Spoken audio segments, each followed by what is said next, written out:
Hello everyone, this is Gaurav from Automation Hacks and welcome to a new video in our series on ReportPortal. Now, if you have been working with ReportPortal in your organizations, there would come a time when you have to make an upgrade. Like either there is a new version of a given dependency that's available or it's a major version. Now, what do you do when you have to make sure that all the data that you have in your current instances is still backed up and restored in a safe way while you do your upgrades?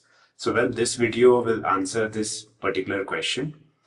So to start with, I've already written a blog on this, which you can go to automationhacks.io and address this particular blog on upgrading ReportPortal with backup and restore. We are going to pretty much follow the same during this video, but I'm going to explain the steps and of course take you along with the journey. So let's get started. Before we start, I'll give you a conceptual overview of what are the main steps. So if you have been working with ReportPortal, bunch of your launches, filters, widgets, and other data is actually stored in a Postgres DB.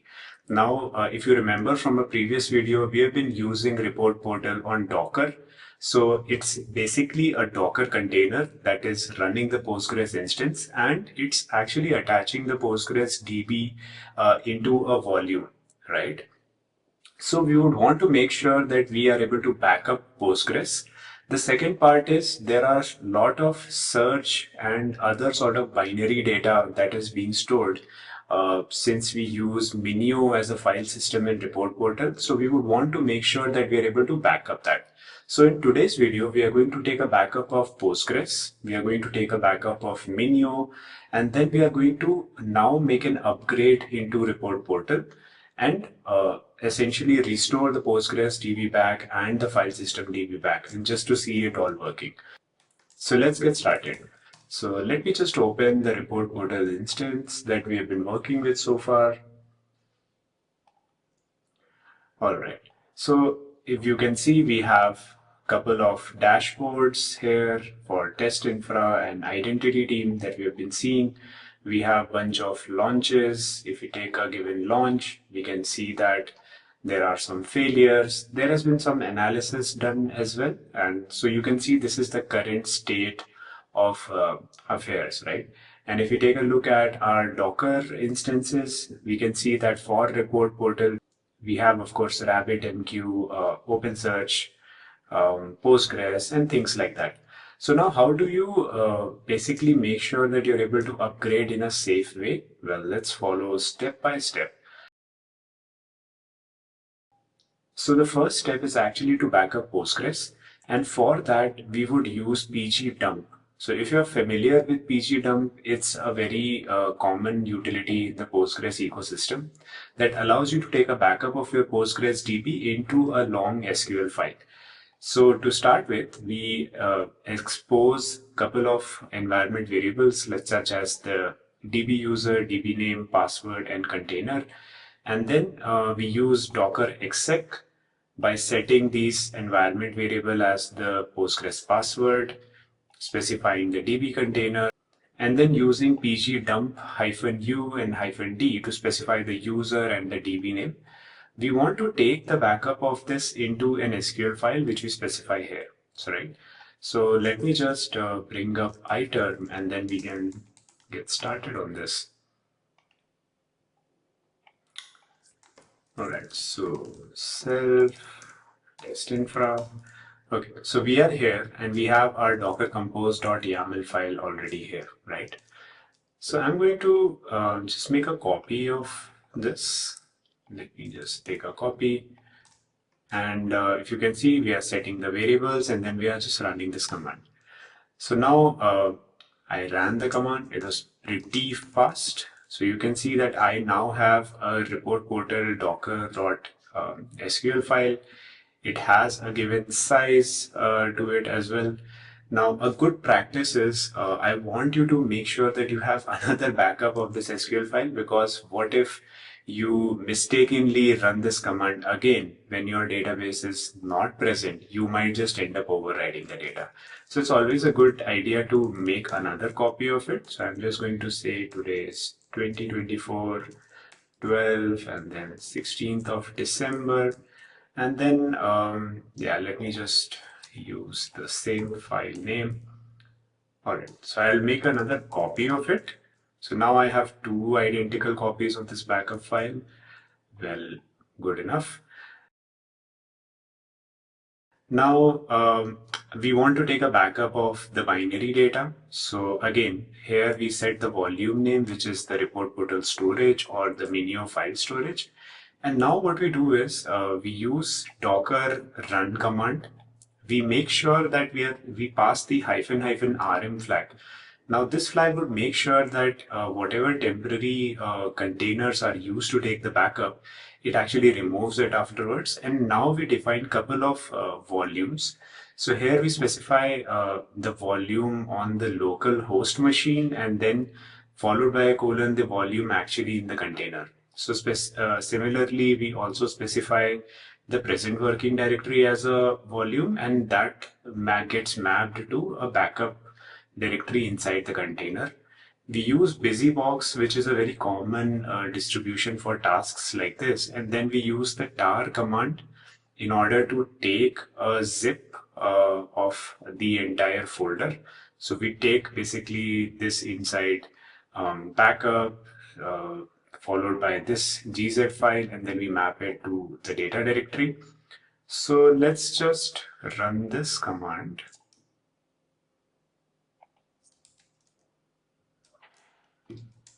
All right. Okay. So now if we take a look, it also now just took a backup of that zip file and then it made sure that that is available now. So now at this point of time, you have your Postgres and your binary data all backed up and you are good to go in order to make any upgrades into ReportPortal. What would be examples of upgrades, right? So if you take a look at the docker.yml file, you can see there are a bunch of dependencies here. So let's take an example of Postgres. Say what I want to do is while this Postgres DB is running inside the Docker container, I might want to expose this database to my host machine so that I could use any given client like DBeaver or psql in order to connect and then take a look at what's the data that I have inside. So to do that, we would need to uncomment this particular port. By default, when you download the file, these couple of lines would be commented. Of course, I have it uncommented right from the get-go, but this is an example of a change you might want to make. The second thing might be we use OpenSearch as a way to support searching through logs and a bunch of other use cases. But what if you want access to OpenSearch dashboards, right? So you may want to add a snippet like this. So you can see that this is a snippet that I took from OpenSearch Docker repository. And here I'm actually using an image, defining the container, exposing it on 5601 port, along with just going with disabling any security from the get-go. This is, of course, a dev environment. If you're trying to do this on a production environment, you would want to put it behind like proper sort of access control with IDs and passwords. But for this example, it's fine enough. And we also make sure that, the related sort of configuration is present for OpenSearch. So that's another example. So these would be two examples where you're tweaking something in the docker-compose.yml file, right? You want to actually download a new version of the report portal, right? So if you remember from the tutorial, we have this curl command in order to download the latest version of docker-compose.yml. So you might just want to do that.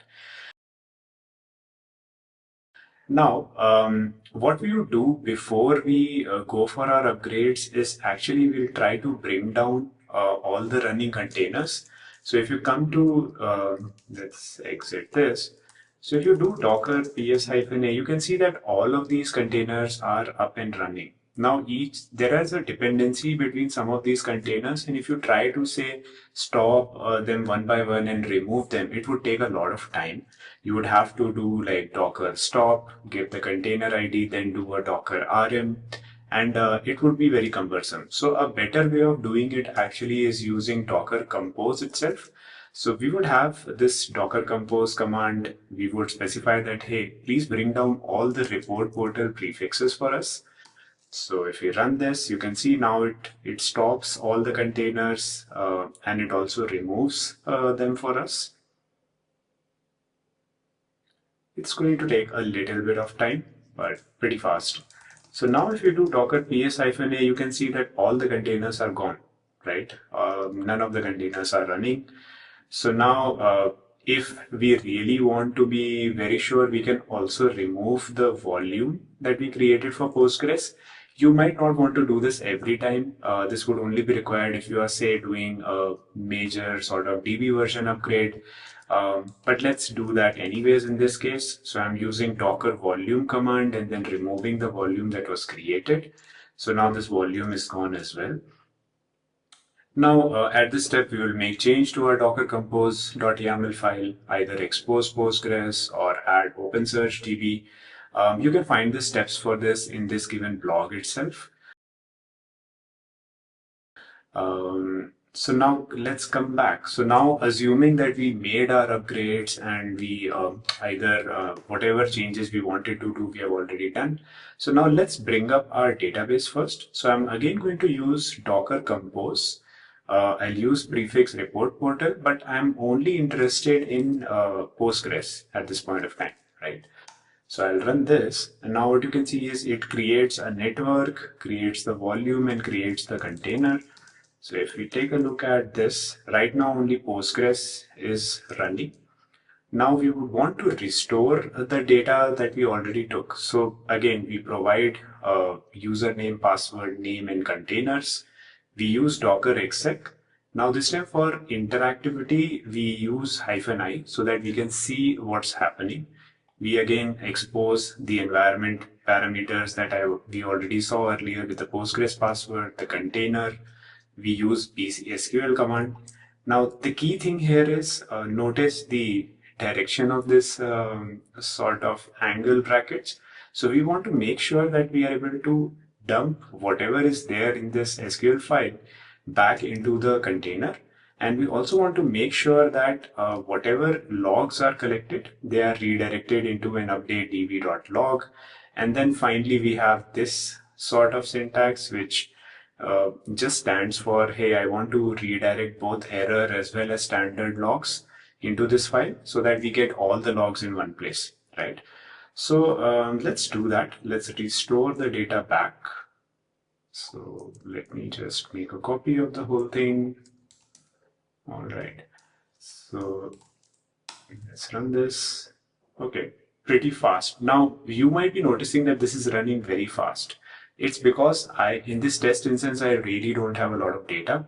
But if you're running this in production, you could expect that this line would take time. You need to be patient. Make sure you don't terminate the terminal before that because you might just get a corrupted backup. So be patient. It will be finished. And after you're finished, just double check everything that, hey, the SQL file is there. It has the correct data and everything, right? So now we restored our Postgres DB back. So now let's verify whether it actually works or not. So I'm going to connect to this Postgres container. So if you see, I'm using docker exec IET for interactive sort of control. And then I'm specifying, hey, I want to connect to Postgres container with bash. So let's run this. So now I'm inside this container.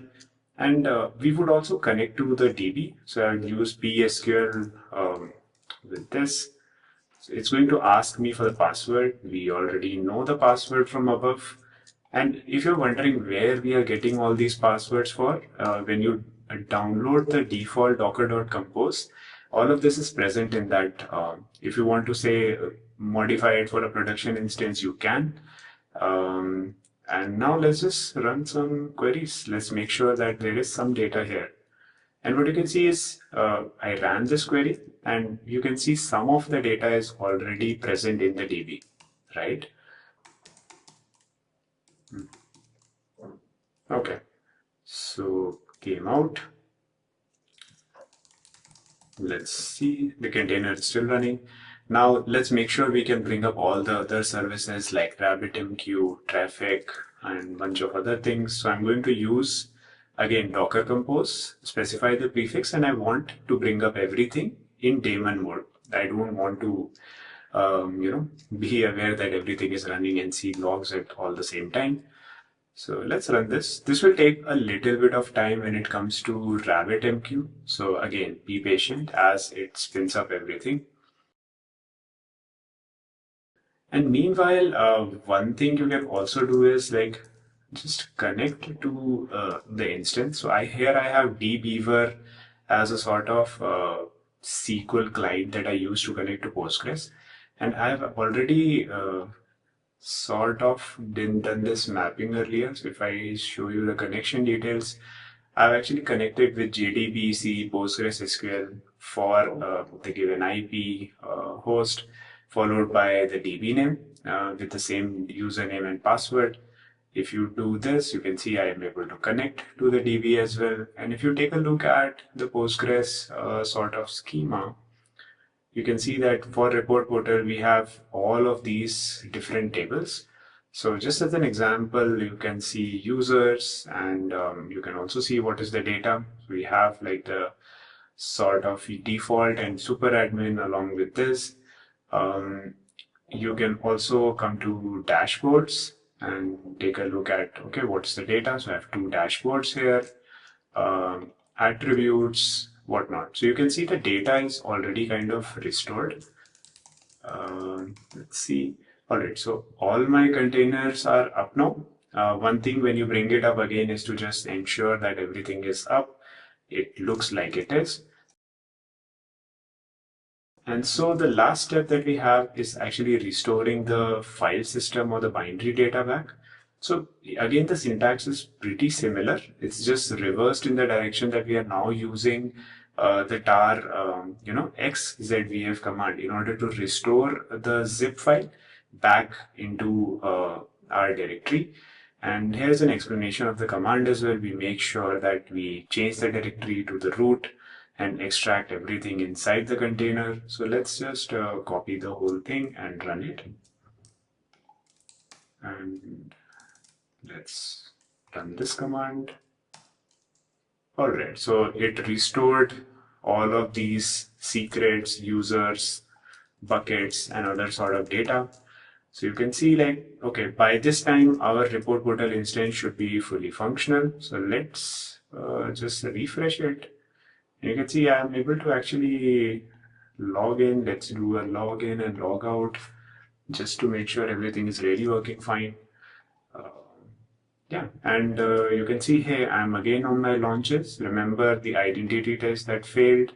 What were the logs here? What were the auto analysis done? If you come to dashboards, your dashboards are here with your widgets and everything, right? And here are your filters that you created. So what you can see is for all intents and purpose, all of your data is back. And this is how you could do sort of backups and restore in a very safe way for ReportPortal. Couple of additional notes might be that I've given links to the original blogs that were followed to come up with this blog. So I would encourage you to go through them. They cover the same instructions, also give a little bit of context around it, but you should be pretty much okay by following these steps. If you are working on, say, some sort of cloud infrastructure like AWS, G-Cloud, or Azure, it might be a good idea to take a sort of volume backup of your entire attached volume, just in case, like say something goes wrong, you still have your previous sort of instance running, and then you can like restore it and play around with this. Usually it's a good idea in a production setup to try this out with a smaller data set. Make sure that you are comfortable with the process and have it all logged down. And yeah, I think that's how you work with it.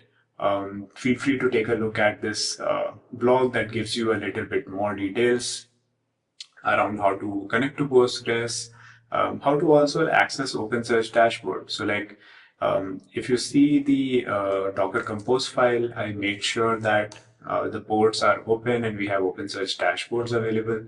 So yeah, you can play around with the underlying file system in case you want to create something else, or even like use the Postgres DB connected to some service like Metabase in order to write some custom queries and do some additional analysis. Really, like it's great that it's an open source platform and then you can use it for your own use cases. So I hope you have fun. In summary, I've concluded the same thing, and you'll find the link in Automation Hacks.